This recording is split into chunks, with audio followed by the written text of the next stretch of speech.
you can put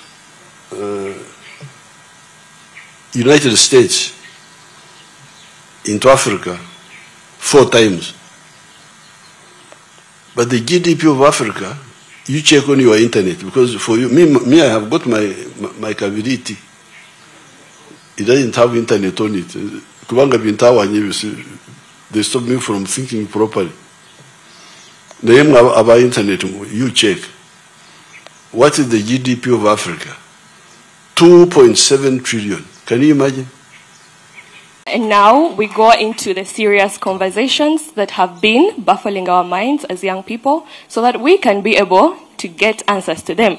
Because in my tribe, they say, Erisorium Kulu, Ewadugala Ewalaba. So, we would love to welcome our panelists. Yes, and the panelists are going to be asking those questions. Several. We have gone to different places, and the panelists have been hearing the different ladies and gentlemen, ladies and gentlemen speaking, their questions that have been asking. And now this is the time for them to bring those questions to you on behalf of all the unstoppable Gen Zs. Thank you so much. Good evening, Mr. President. I would like to firstly thank you for welcoming us here and hosting us, the Gen Zs, and allowing us to have an educated conversation with you. I would like to start with a question regarding your goals for the economy. Mr. President, you want to do a qualitative leap for the economy from a GDP of 60 billion USD to 500 billion USD by 2040. That's an amazing goal, and I want to know how we, the Gen Zs, can help you make this even more tangible than it is. Well, for the Gen Z and for all the generations in the last 300 years, you need to know that the economy has 4 sectors. That is where you can find wealth and jobs. The 4 sectors are commercial agriculture.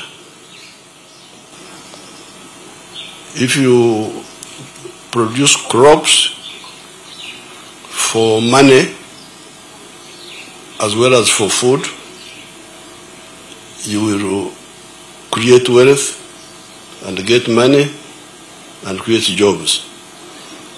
Commercial agriculture is of maybe 3 types. You can have the small scale, the 4 acres model, because I had people asking about it. 4 acres model is for the small scale, the ones with small piece of land. And these are the ones we are saying, since you have got a small piece of land, select high value enterprises, and those should be the ones you do in your small area, and you will get good income. And I have got examples of that. I've been showing them on the screens. People earning billions of shillings. Like if you can have time and visit Joseph Ijara of Serere, of Asangwa, of Kamuli, you'll see people earning billions from 2 acres or 2 acres of land.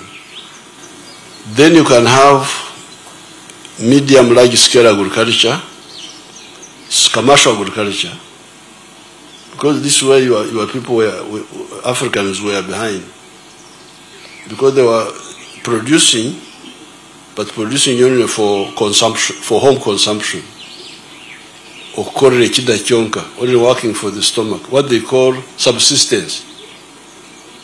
This is the one with the campaign. We want everybody to work for the stomach, but also for the pocket.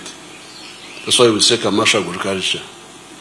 So small scale commercial agriculture, 4 acres or less, medium scale and large scale. There, because you see the country needs all these products. For the small scale, we have recommended 9 enterprises.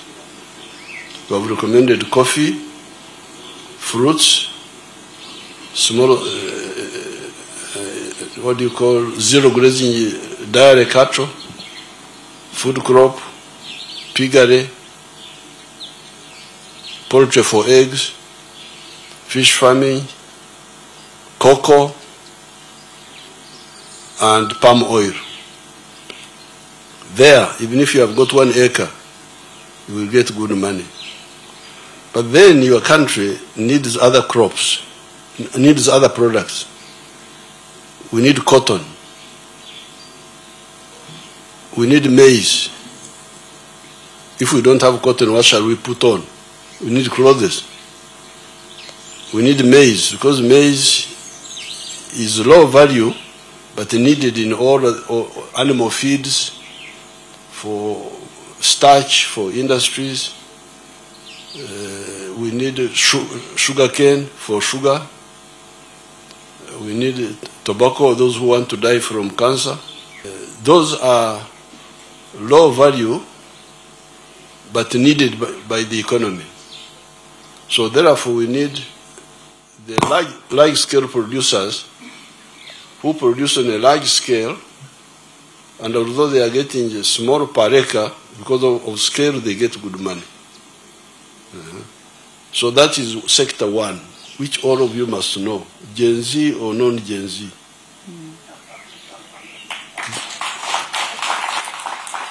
This is mandatory, either you know it or you don't know it, and you are doomed. So this is commercial agriculture.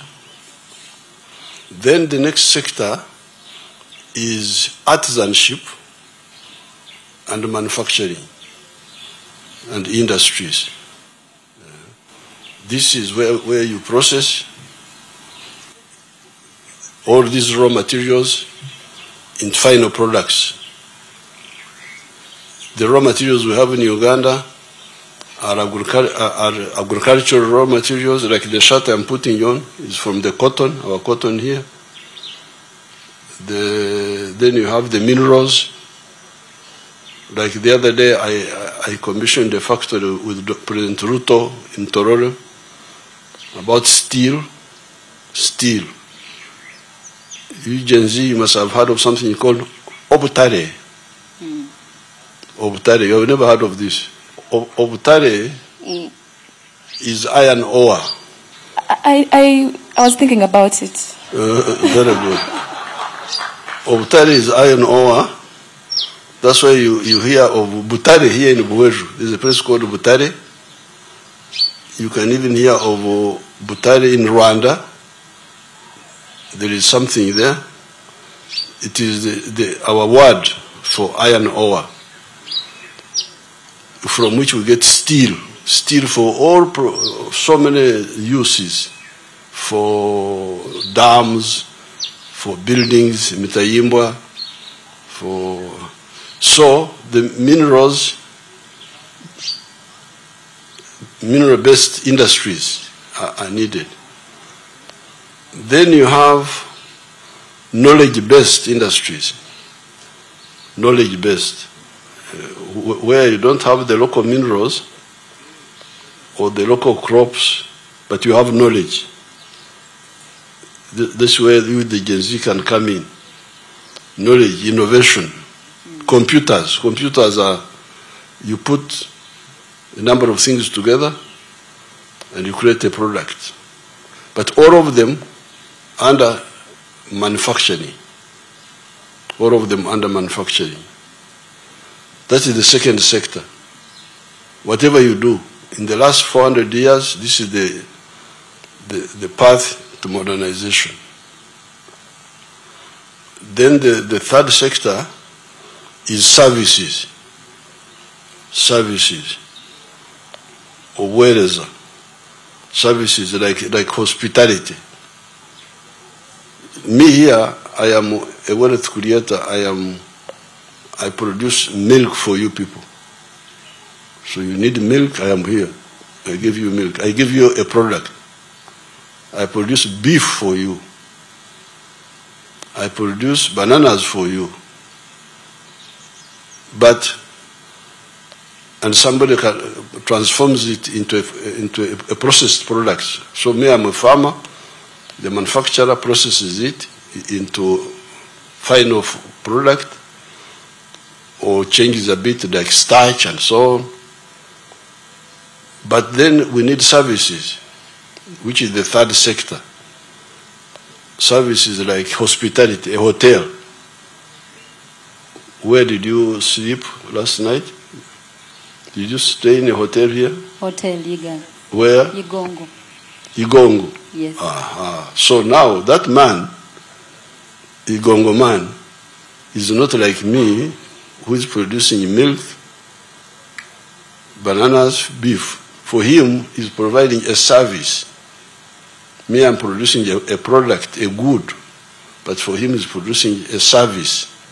Transport is service. Border is services. Abayimbi, like Bebe Kur and group, they don't produce bananas like me. They just eat, they don't know where the bananas come from. But they provide what I don't do. This is to entertain us. Music, football, sports. Sports is a service. You can also have professional services, medical. If I go for treatment, that's a service. I was going to die, this man brings me back to life. And it's a service. The witchcraft, if you're a witch doctor, you pretend to provide a service. Pastors who preach the gospel, that's a service. So this is the third sector. Now, the fourth sector is also really part of sector 3, but I prefer to separate it. This is ICT. The computers, the what, because they are providing some other new types of service. For instance, this is what they call BPO, businesses processing outsourcing, where I am an accountant here in Mbarara, and I do accountancy work for a company in the USA, and they pay me, I send them the work over the internet, and they pay me. So I prefer to separate ICT a bit to make it a separate sector. But really it is part of the services sector, strictly speaking. So therefore, when you say how can we come in, I don't think there is economy, any sector which is outside these four. I don't think so.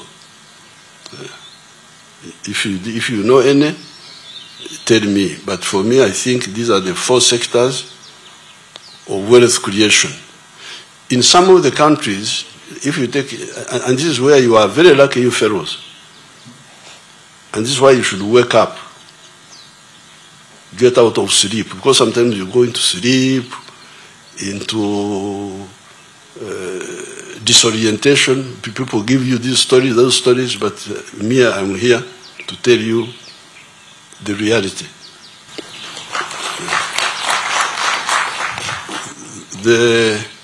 Some of the countries are not as lucky as us. If you take Japan, there's no way they can engage in commercial agriculture because they don't have the land. So for them, they don't have. So for them, the only economy they have is the knowledge economy, sharpness of their engineers. So here we have got everything.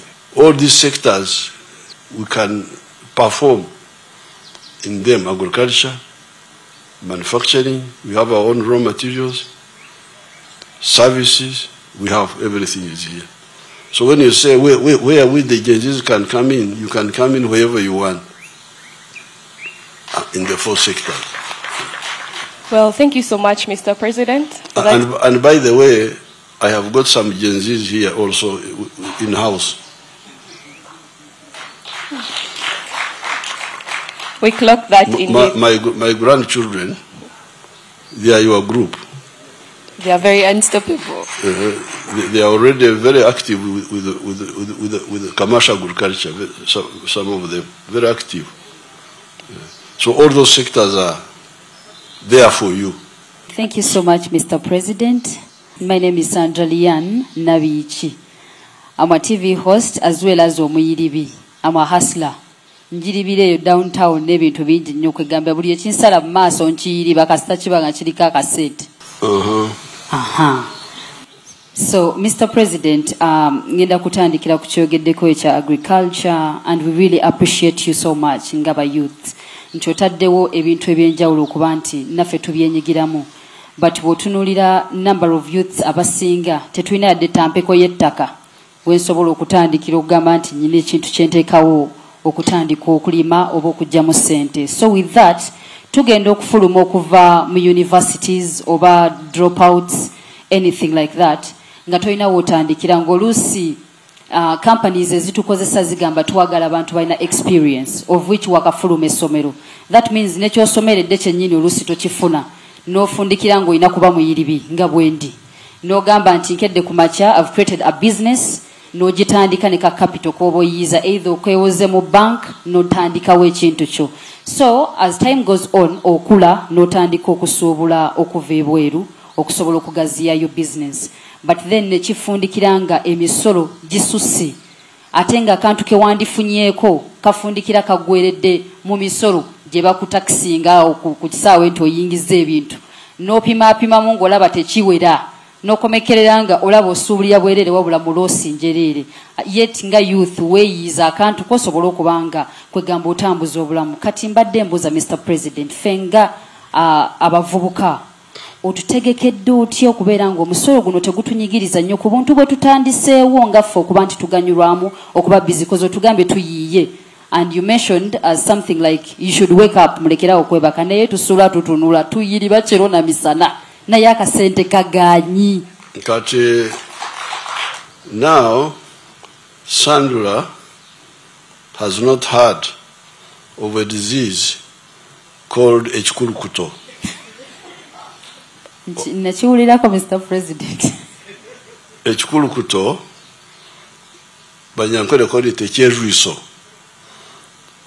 In the Bible, there was a woman who had there was a hemorrhage, who was bleeding. This woman was bleeding,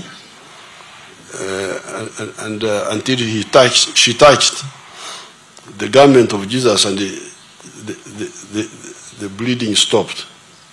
So, the problem with African countries and other backward countries is the problem of ekikulukuto. Ekikulukuto, bleeding, the hemorrhage. If your business is in imports from outside, then you are helping the hemorrhage of your country. Because if they are importing this shirt is made 100% from Uganda. Now, in making this shirt, Uganda benefited a lot, because we started with the cotton, which brought money and jobs for some Ugandans who grew the cotton. Then it went into a ginnery where they removed the seeds and separated the fiber. It's called ginning, ginnery. That's more money, more jobs, more jobs. Then it goes into spinning to make a wool. That's more money, more jobs, using our electricity. Then finally, weaving the yarn, the thread into a garment, and putting the colors, and then tailoring. So you have got like almost 6 job levels. A kilo of cotton is like $1. But that same kilo, if you import it, if you export it as cotton at that stage, you will get $1. The country will get $1. Then but by the time from 1 kilo, you can make like 4 shirts like these ones. And the total value of those is like $15. So what you donated, you talk of donations, the biggest donators are the African countries. They donate wealth and jobs to the outsiders. Because when you export that unprocessed cotton, you'll get only $1. But besides, all the jobs will now be done by the other people. You have donated the jobs. So we are saying, this is now the hemorrhage. So therefore, when we make our shirt here, and Sandra wants to bring a Chinese shirt, we say, no, sorry. Either don't bring the shirt, or if you bring it, pay tax. This is the tax you are talking about. This is the tax to stop hemorrhage. So if you want, but Sandra, I will give you a good business. Thank you, Mr. President. You come here and buy my bananas and take them to Kampala. There will be no tax. Because for internal distribution,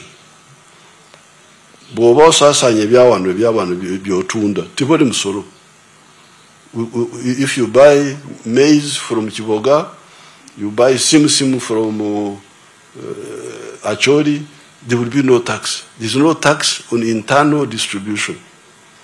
There's no tax even on agriculture. There's no tax. But we tax you, the agent of Echikurukutu. Because your mission is to turn us into a supermarket. We are going to put for a supermarket, Yabarara. And we don't accept that. We say, no, we are not a supermarket here of foreign products. We are a productive society. So that's how you face those are the only taxes, import taxes. They are the ones you are talking about. So you cannot say, Sandra cannot say, munzi sewa nange. Mbade ndaka business kange, kokore sanduko z'abafu, naye kati abantu tebakyafa nnyo, n'olwekyo munzi sewa nange. The cover to buffet, so that your business of coffins is a bad business. So what's the good business? There are some businesses which should be discouraged if possible. And it is only, in this case, it is only import business. Import, not imports. In fact, up to now we are still liberal, because we are only taxing imports of consumer goods. Not medicine, not machinery, but consumer and luxury items. These are the ones we tax. So this is in order to okusigaza omusayi gwaffe ekikulukuto okukomya ekikulukuto. This is why our economy is growing.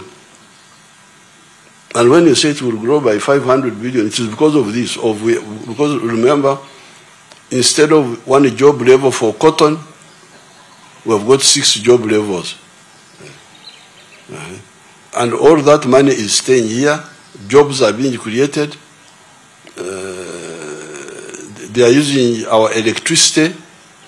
In the Sati Genyamba de Wano, amasanyalaze gaffe gagikola eri jojo China amasanyalaze gaba China gagikola. But then lastly, Mr. President, thank you so much for that. Naye waliwo kyetuwulira nti foreigners are given taxation holidays. Kati nga n'oluusi gwe ky'otunda naye kyatunda n'ofundikira nga gwe oli muloosa ate nga bo bakola. Is that true? Now, very good. Abaana bankoze bulungi bannange.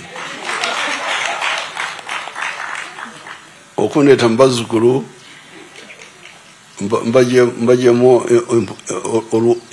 oluhumbo nolwalezi kyo mu Luganda. Oluhumbo. Tujjeko ekifu ku maaso. Okay, you can use that one also. You can use that one. You see, there are measurements of economics. One measurement is called GDP, gross domestic product. This is the measurement for all products produced in Uganda, whether by Ugandans or non-Ugandans. Kati mwe mukola ensobi nimugamba nti ekolo ly'omu China tumba batuufu kasita ekolo libeera wano lya Uganda. Singa Museveni agenze China nazimba yekolero togenda kugamba nti ekolo lya Uganda. If Museveni builds a factory in China, that factory is not a Ugandan factory. It is a Chinese factory built by a Ugandan. So therefore, all the factories here, all the production here is really ours. Katombantu ababiri waliwo mu China azimbye ekolero wano. Azimbye twaranga yazimba ekolero lya ceramic tiles ze bakozesa mu mayumba amategula waki ceramic tiles zino ze bateka mu mayumba. We were importing those. Can you imagine? This man builds them here. Ate waliwo Sandra akyasaka enviiri z'abafu ebweru. Anti fete tulina nviiri, Mr. President. Tulina kaweke. Kati ku bantu ababiri omuntu akolede amatofali wano what do you call those tiles mu lulimi lwaffe? Tiles ze bateeka wansi mu mayumba. Kisigalayo tayiro. Okay. So China has made tiles here. Now Sandra is importing dead people's hair from I don't know where. China. So who is better for Uganda? Who is better for Uganda in terms of echikurukuto? Remember the hemorrhage. Who is the one who is conserving our blood? The Chinese. And who is the one who is facilitating? Akasente katibaletu akajja mu mwanyi kalina okuddayo okusasulira enviiri z'abafu. This is madness. It is sickness. That's why Africa is... Uganda is strong. That's why people are worried. When you see these people who are talking, these so-called candidates, you can see many of them are working for foreign interests. Because they fear. They can see us that in the city Museveni wa maso. Ndi wano. Ate namaanyi munange. Kubanga sisaka mmere emmere njirina wano. Ebyokozesa ebikulu ennyo tubirina wano n'emmotoka tutandise okuzikolera wano. So this is the chikulukuto now. Please remember the hemorrhage. Okuswara, to be ashamed, you should be, you Gen Z, Nandiagade Musware, feel ashamed. The GDP of Africa, the whole of Africa. Africa is 12 times the size of India. You can put India into Africa 12 times, size-wise. You can put United States into Africa 4 times. But the GDP of Africa, you check on your internet, because for you, me I have got my capability. It doesn't have internet on it. They stop me from thinking properly. The name about internet, you check. What is the GDP of Africa? 2.7 trillion. Can you imagine? Dollars. The United States, which is 1/4 of African land size and 1/5 in the population, because Africa now is 1.5 billion people. The United States is like 300 million. It's $30 trillion. What is causing all this? The hemorrhage. The hemorrhage. Ekikulukuto. Mwagala kufaana ekikulukuto bannange. Omukyalo ono Uganda, Africa tumuwonye ekikulukuto oba tukole tutya? Tumuwonye. So that's really the tax you are talking about is a very positive tax, selective, only for okusaka ebitali bikulu. Up to now, actually, we are still, medicine is tax-free, medicine, pharmaceuticals. Although we shall tax them because we are not making our own medicine.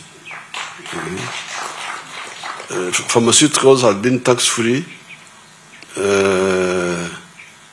machinery, tax-free, machinery. If you are bring a machine to make products, tax-free.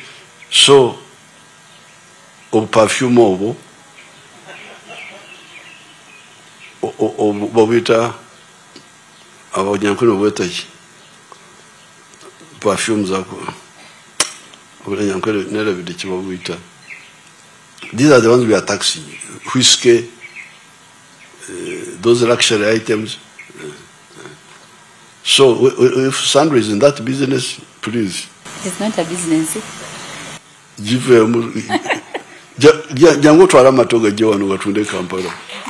Mr. President, no problem, I can even donate you. Okay. So finally, then on that, I'm so sorry. Finally, Mr. President, thank you so much. Olambise bulungi ekintu ekyo naye kati tukkiriza nti wano tutandisewo businesses zaffe, but rent still nasigala ng'ali waggulu nnyo era kwega batucharginga kinene nnyo olugattako n'ebintu ebiba byonoonye ebintu byaffe. Kiki? What is up? Okupangisa rent mu kibuga nti I think what we shall do, yeah, that's a valid point. The government, the mistake was done by your opposition groups. That's where the mistake started, because the culture of markets owned by the city council and the town councils up country was a very clever policy of where the government provides low cost, low rent spaces for abatandika. Now, Sebana Kisto, when he took over as mayor of Kampala, privatized, brought Abasuzi to own the markets. And I've been trying to get them back.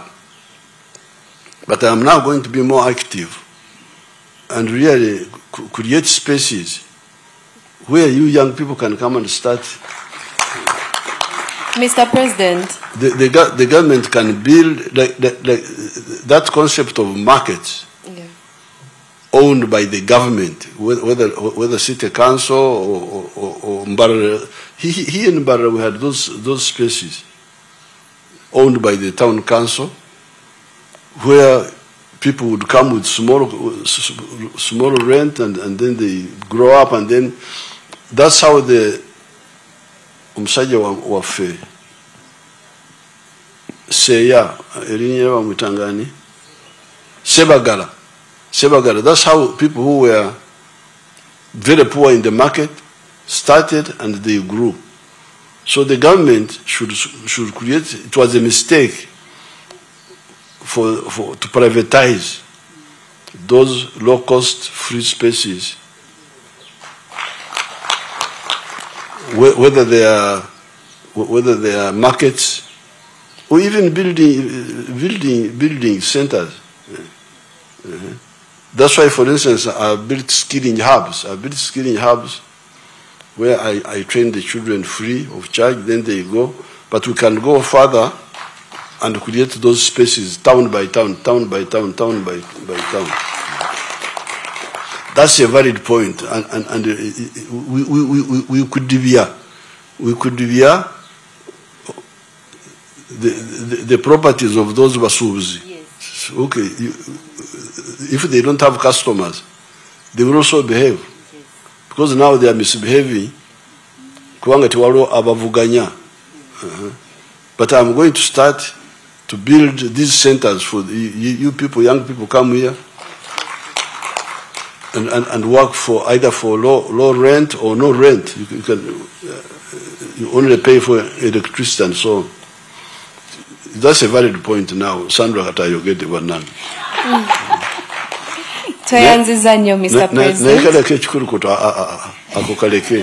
Sandra Kadiaka Veko akokulete ebintu mu Uganda. Tukole byaffe. Ngenda chima amatoki. Amatoki fena tugenda gatwala. Sito? Very good. Mr. Gerard Ojokonyero is a software engineer, and he's also here to represent the young people that are in that sector. They've been asking so many questions, but he's here to represent all of them. Fine. Yes, several, Mr. President. You had mentioned something about commercializing farming as a sector youth can dive into. But what I can tell you, Mr. President, is that as the youth don't think about farming. Our mindsets are not around agriculture and all that. You see, like we are in this 21st century .com era, internet, what? Everyone is running to the internet. Everyone is trying to digitalize their businesses. TikTok, social media, what? We have influencers. People are making money like that. But now the problem is because everyone is running to the internet. Everyone wants to put their business out there. The problem is now the challenge that we face is the data issue. They are expensive. You load your data for 2,000, in the next minute they tell you you've used 90%, and then you'll be like, yay, where did that data go? Mr. President, data is a very big influential thing to us youth because we are putting our businesses out there and it is very expensive. Data and network connectivity. Some areas, I can tell you in my village, that side of Gulu, it's called Laboch Koro. It's the connectivity there is very, very poor. So the youth, we really need help in that side, in terms of data. Very good, very good. Now, first of all, I must rescue you in terms of thinking, because I have not had anybody eating computers. From what I hear, people are still eating food. However, what is his name? This the one of the American boy, American man. Elon Musk. Not Musk. There's another one. The one who started the Bill Gates. I saw him eating in London. He was eating food. So, whatever you are doing, don't forget the basic requirements of life. It would be misleading for me to come here and say, oh yeah, internet. The city Murabi, I'm not your enemy. I tell you what is correct, because I know the importance of internet. I am a general, I fight, we know what technology does, but technology must be put in a proper context. The basic needs of man are still the same. Food, you must have food. You must have clothes. Clothing. You can't go naked that you are computer, you are what? Shelter, where to live. Where to live. That's why you are talking of workspace. That's shelter. Not renting. That's shelter. But Mr. President... Linda, just wait. Medicine. Health. So those are the, now mobility. Mobility also became important. Transport, how to move around. So those are the basics which you should all be very clear about. But within that, there are these enablers. It is true that internet, electronics, has helped us to do things much faster. Because like when we were fighting in the early days, I had to judge. It was called distance estimation. I had to use my eyes to estimate how far the enemy is so that I could adjust my gun sight to shoot him properly. But these days, with the laser, it tells me exactly where it is. I don't have to calculate. I just read it on the gauge. You see that. So we know how the computers have helped. So be clear about that. So therefore, Odokonyero is correct. Internet should not be owned by private people. It is the same story like the workspace, like the renting. Because when the internet is owned by business people, especially if they monopolize it, they are after money. They are after money. That's why the internet, the backbone is owned by the government. The government has got their own backbone, so I will have to check with Badimuns what is the problem. Why should the people in Gulu, and I have been building the internet, taking it all over the place. I will check, I have not checked to know why, where it has reached. But the government internet backbone would not overcharge you. And I think the cost was coming down from $600 per gigabyte or something else. It will come down. It will come down. But the strategy is that the backbone should be owned by the government, not the private people. So if the private people have their own backbone and they make it expensive, you abandon them and you use the government one. I will check that. I will check that. That's why I want the railway to be owned by the government. The electricity, the power dams. You know, I don't know whether you heard that we had brought an Egyptian group into the railway, but we chased them because they're after money. And for us, we want low-cost transport for our products. So for the internet, it's the same. We need low-cost transmission so that it doesn't become very, very expensive. the railway, the pipeline. You have seen that in the pipeline for those common infrastructure should not be owned by the private people, should be owned by the government. But I will check what is the problem with the Gulu. Yes, Mr. President, and also in addition to that, we still have that that band of Facebook to access it. I don't know why it is still there, because what the youth are doing these days, because internet, as we mentioned, is a very key factor to support the youth's business, because every youth these days is digitalizing their business. They market it on social media platforms. So if Facebook can also come back and they remove that restriction on it. Because we shall study that, because I had to teach them a lesson. Because they thought that without Facebook, Uganda will disappear. But Uganda is thriving. Yes, Dokunyero has got some little problem. But we are moving ahead. The cows are going home and coming back. We had to make it clear that they can't stop us. We're unstoppable.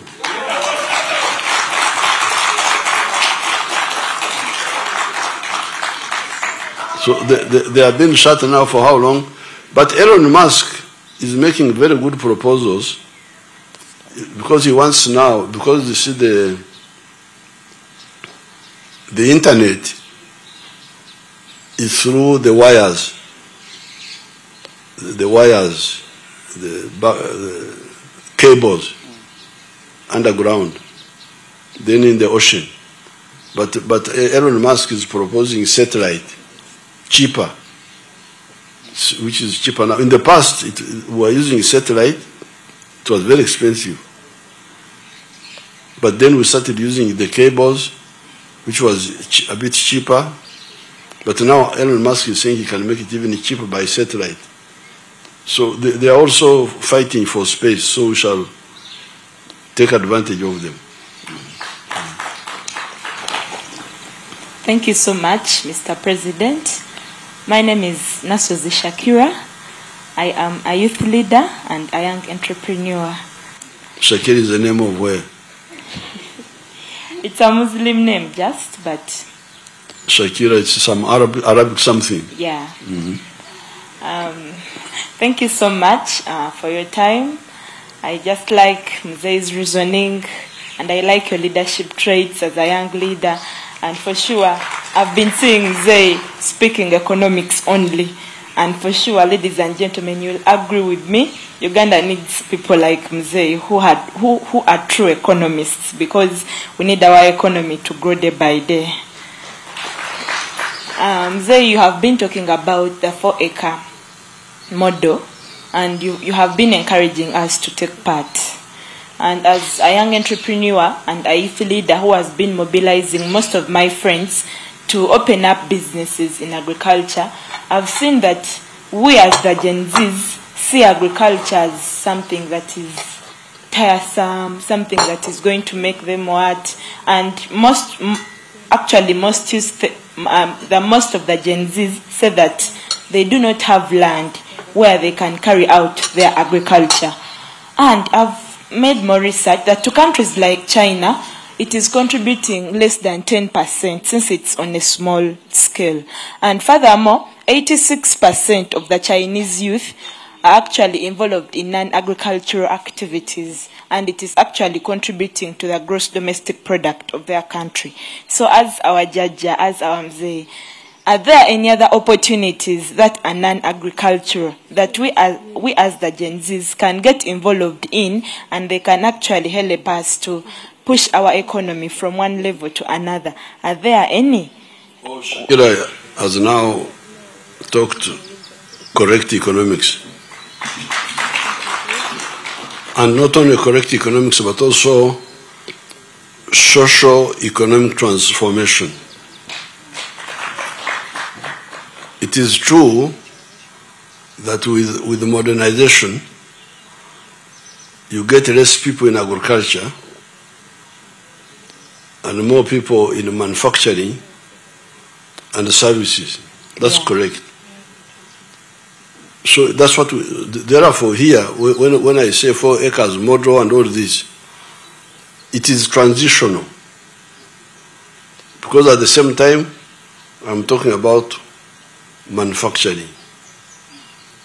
I'm talking about services, hotels, entertainment, professional services, medicine. So, if you take the United States, only 2% of the people are in agriculture. Very true. So even here, it will change. But in the meantime, it can't change overnight. So that's why I say for you people, still in the rural areas, with small land, your medicine is 4 acres. 4 acres model. The ones with big land like me here, I can do large scale. But at the same time, manufacturing. That's why we're creating industrial parks. Namamve, Bale, all this. So, the youth, if they don't want to go into agriculture, that's why they can go into other services. This is why I'm telling Sandra, go into, because trade is a service. When you are a trader, you are a service provider. You are linking me, the matoke grower, with the consumer in Kampala. In the Sirinabu day, I don't have time to go to take the bananas to Kampala. But Sandra takes them. A trader. So it is true that so therefore the youth, if those who are in agriculture should be there. And as agriculture becomes more efficient, because also what we have now in the country is what we call disguised unemployment. Yeah. You know, with modernization, you get more and more of what we call rationalization. Rationalization kitegeeza okujjamu ebiteetaagisa.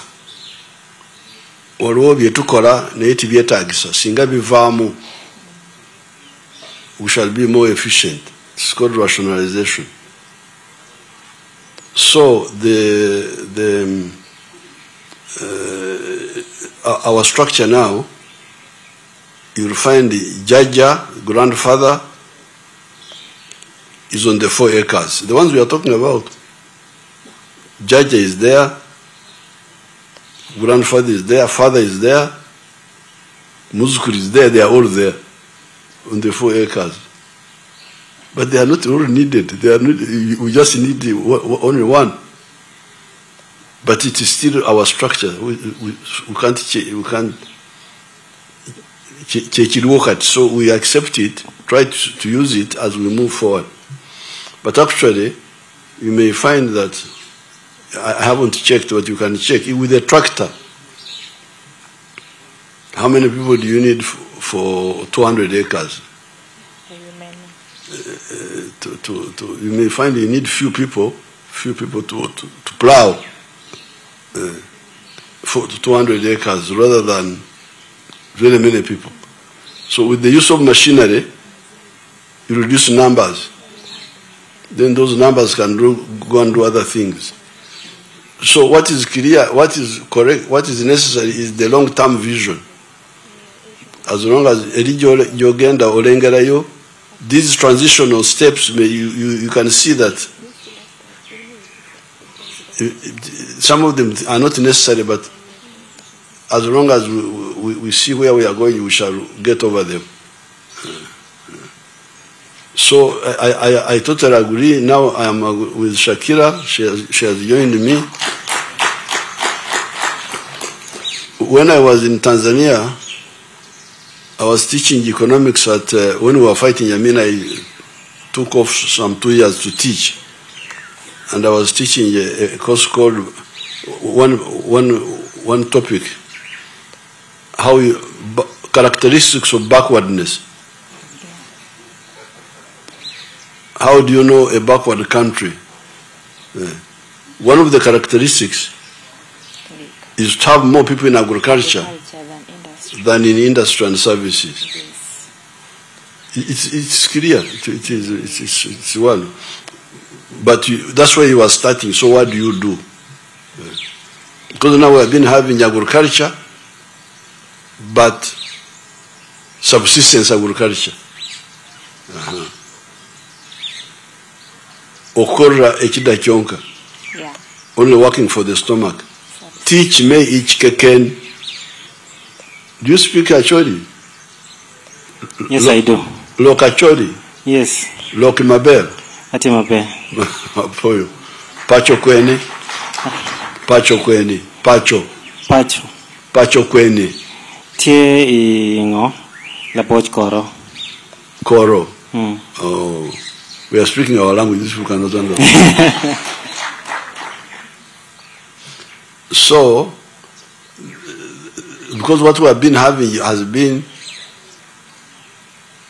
subsistence agriculture. People are just there only producing what to eat. So we say, please, now at least start producing what to eat and what to sell.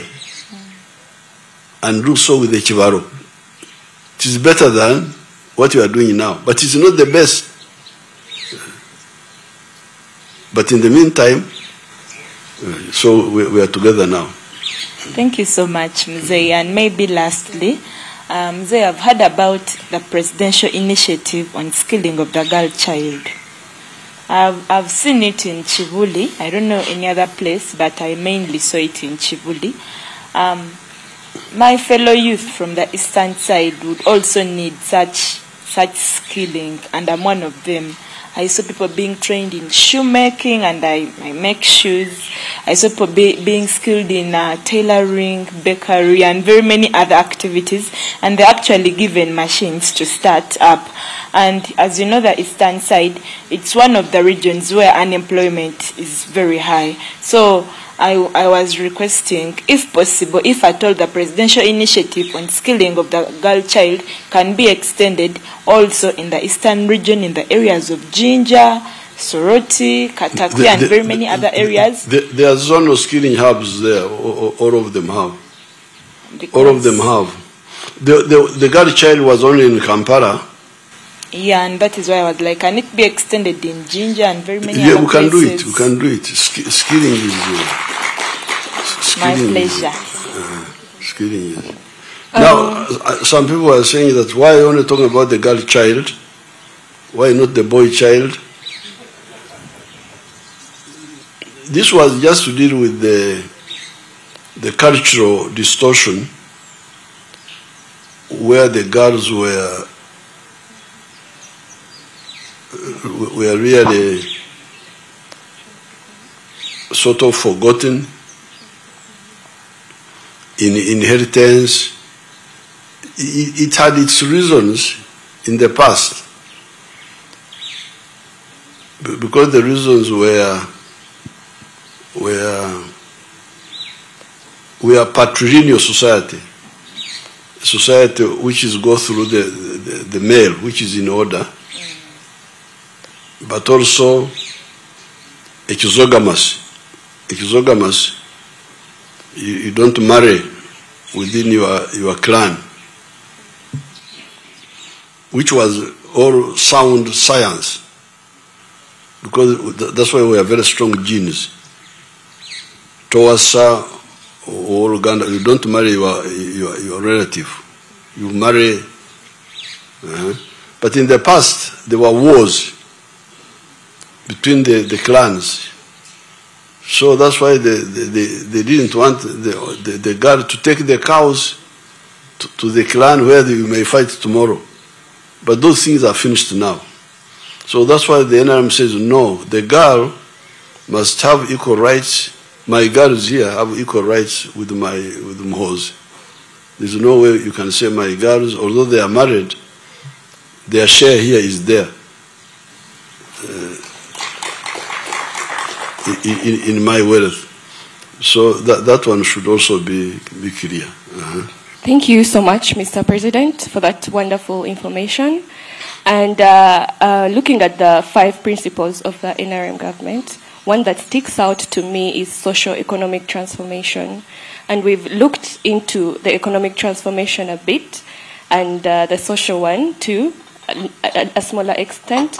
But when I look at Unstoppable UG today and wanting to relate it to the social transformation, I would love to first start by requesting the panelists to share with us what they think makes them unstoppable enough to enable us as young people achieve or help the NRM government to achieve these 5 principles. And also to request the panelists, let's be Gen Z enough. We speak in seconds and continue with the next program. Mr. President, I think all of us panelists and moderators and audience at large have been beneficial enough to learn from your leadership, because us, we've been born under your wings and we've been able to pick leaves from you. And your resilience and diligence in leading the country inspires us, Gen Z, to also try and be unstoppable like you. I would love to hear your take. I would love to hear the origin story of this unstoppable movement later from you. And yes, thank you again so much. I think our starting point is that we were not so much taken up by the colonial system. You know, the colonial system was very dangerous, because before colonialism, there was no unemployment here, the one you are talking about. Because this word I have introduced to you, emyoga. Emyoga means a skill. Omwoga is a skill. Everybody had a skill. You had the farmers, crops, people. You had the cattle keepers. You had the blacksmith, abawesi. You had the carpenters, ababazi. You had the abakomaji, backcloth makers. You had all those skills. Everybody had a skill. But when the Europeans came, they killed the artisanship. They killed the artisanship. They started, plates were imported, cups were imported instead of the traditional clay, wooden plates and so on. So therefore, Africa became an import-dependent society. And that's how this distortion of this arts, you know what, the arts-science debate. Because when you look at life, a normal life, you have more science than arts. If you see the house you sleep in needs science. The car you are driving, you need science. The food you are eating, you need science. Whatever, much of it. Yes, there is space for administration, but you need less administrators and more myoga people. So, when the Europeans came, they distorted everything. It also created inferiority complex. Africans thought they couldn't do this, they couldn't do that. Like, for instance, when we were fighting Amin, some people came to me and said, you know, Mr. President, I was a fighter, Mr. Museveni, what we should do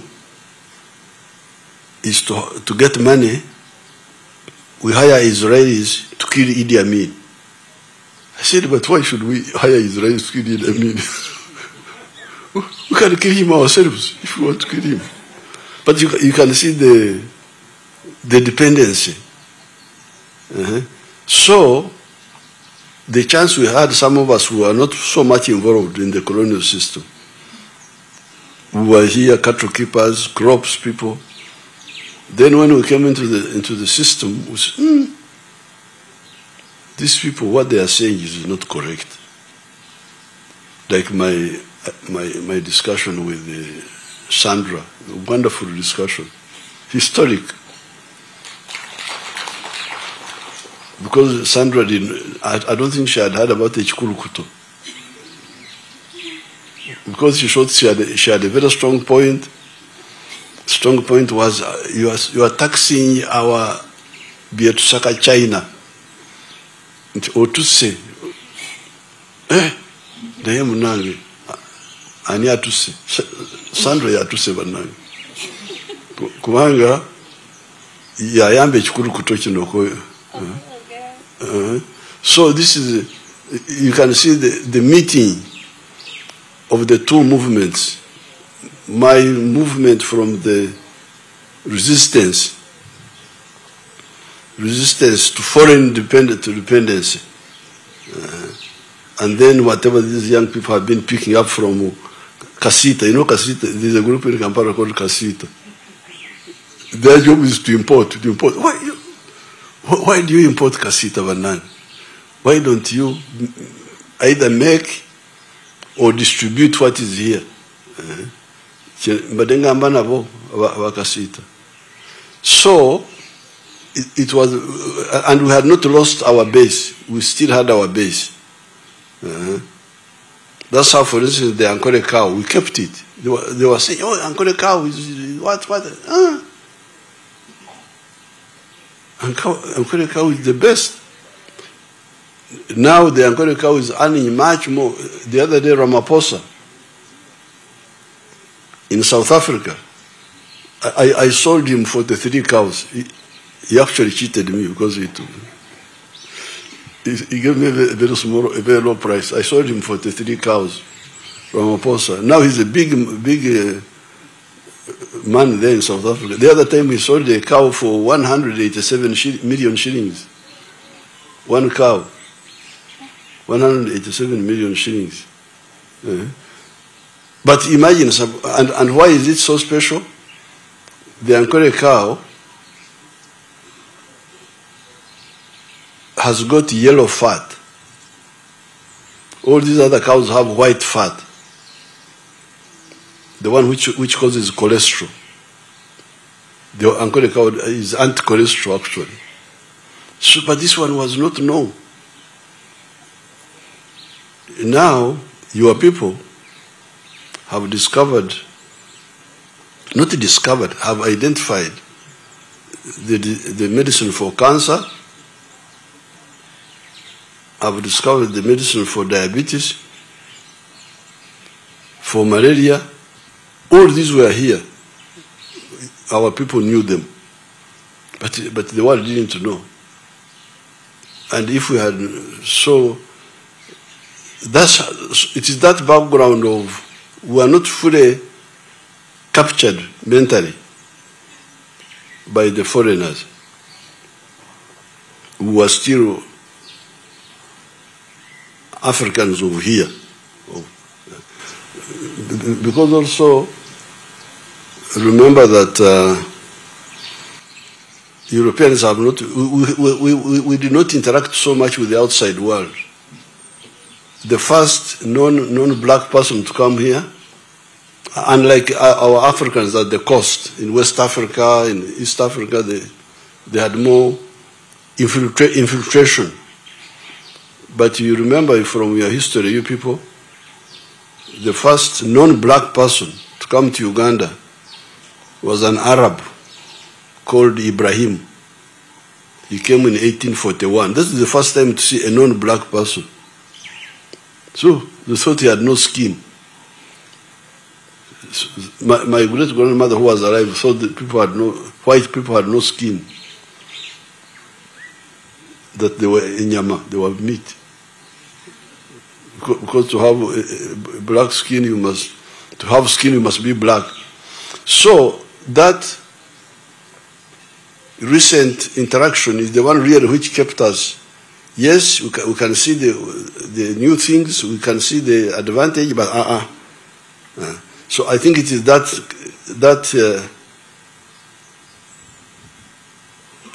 you call it, I think, convergence of indigenous and new that makes us very strong. Very strong. That's why we are sure of ourselves, because we know what is indigenous here. For instance, like the Banyankore used to drink milk without boiling it, like the Karamojong are still doing now. But when people said, there are some organisms in the milk which can harm bacteria, which you need to kill, and we change it. So we boil, but still we keep the milk. So change, continuity within change, or change within continuity. This is where we are strong. So the other time when there was a war in Ukraine, there's a war, what are we going to do? Really, you are crying that is a war is the war in Mombasa? No. Is it in Jinja? No. What are you crying about? Let them fight. You do your own things.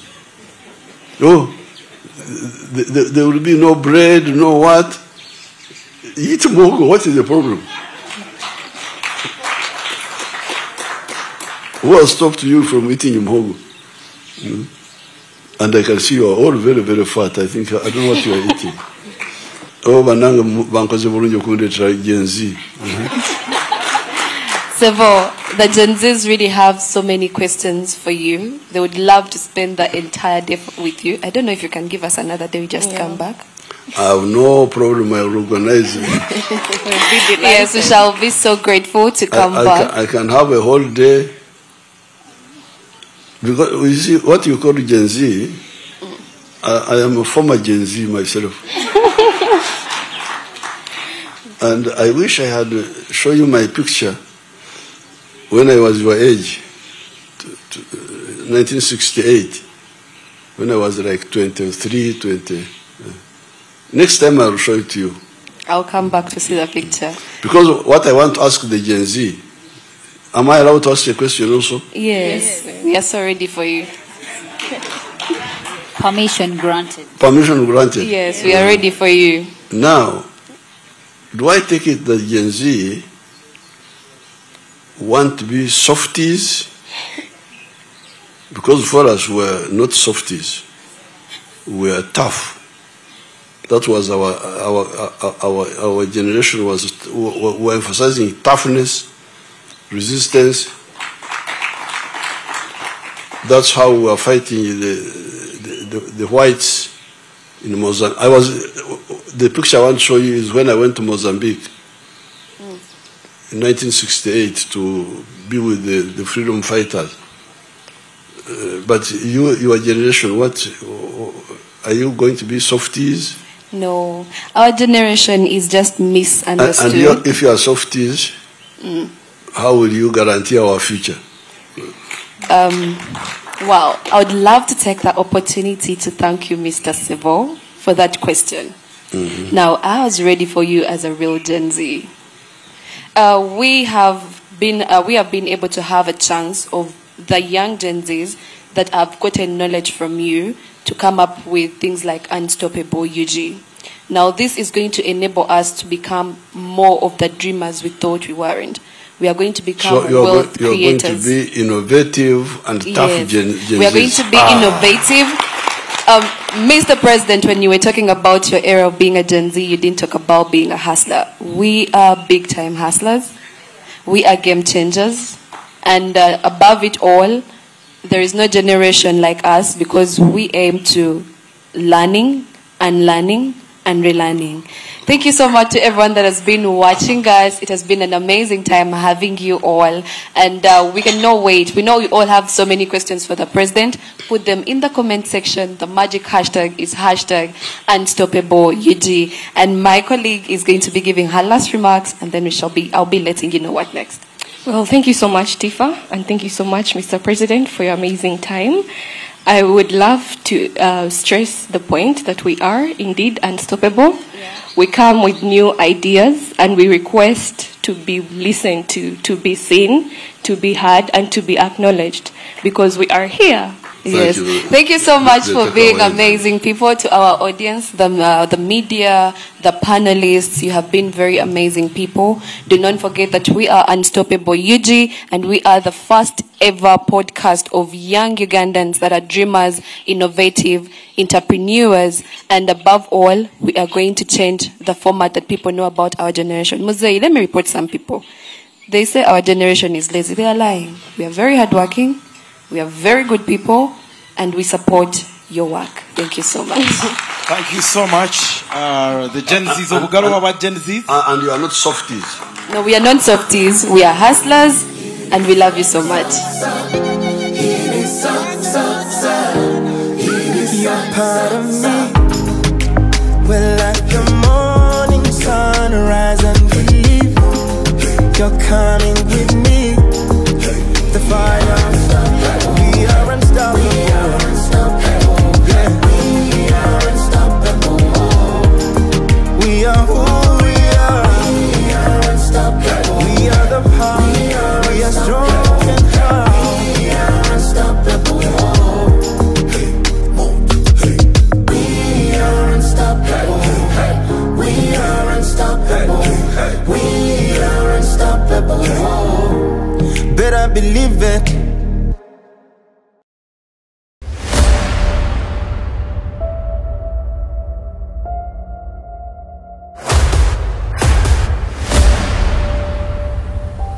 This is the journey to One Africa.